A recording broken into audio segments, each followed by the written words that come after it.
જય માતાજી દાયરાન તો આપણે ફટાફટ એને ગેરેજ આવી ગયા. આજ તો ટાઢ હતી ને એટલે કોટ પહેરી લીધો તો આપણે મસ્ત તડકે જો કોટ પહેરીને ઊભા હતા. અને આજ તો હે ને મીટલો આવ્યો એ જો કોટ પહેરીને આવ્યો. આજ કેટલું 2 દિવસથી એને ટાઢ ફૂલ. પછી આપણે 2-3 હે ને ગાડીઓ સર્વિસની આવી ગઈ હતી તો આપણે 2-3 ગાડીઓ સર્વિસ કરવાની હતી એ ખોલી નાખી.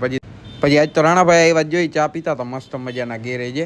આ રાણાભાઈનો ડબ્બો પડ્યો જો. હા, અને આજ તો બપોરે હું ટાઢ હતી ને તોય ગાડી સર્વિસો કરવા માંડ્યો મસ્ત મજાની. પછી નાગડો આવ્યો. નાગડો કંઈક ઢેફલી ખાતો તો મને ખાવા ન દીધી એ મસ્ત મજા. પછી શિવલો બપોર વચાર આવ્યો. મેં કીધું હાલ લીલું લેવા જવું છે તો એ કે આ ગાડીમાં ન આવે. મેં કીધું આ ગાડીમાં હું ગમે એમાં લીલું આવી જાય. પછી અમે ફટાફટ નીકળી ગયા લીલું લેવા. જ્યાં ભાઈ લીલું નાખી દીધું ને ગાડીમાં અમે નાખી લીધું લીલું. બસ તો હાકળ મૂકળ. પછી અમે હે ને મોબાઈલનો કાચ લેવા વયા ગયા મસ્ત મજાનો. પછી શિવલાનું બૂચ મારી લીધું 100 રૂપિયાના કવરનું. પછી હાંજ ટાણું થઈ ગયું હતું. બહુ વિડીયો તો ન બન્યો મસ્ત મજાનો. અને હું રાણાભાઈ ભેગો સાંજે નીકળી ગયો રખડવા. અને આજે તો અર્જુનીએ રહીને ચશ્માનો બૂચ માર્યો ને વિડીયો પૂરો કરવાનો ટાઈમ થઈ ગયો. ચેનલ ઉપર નવા શક્કરપારા કરનાર.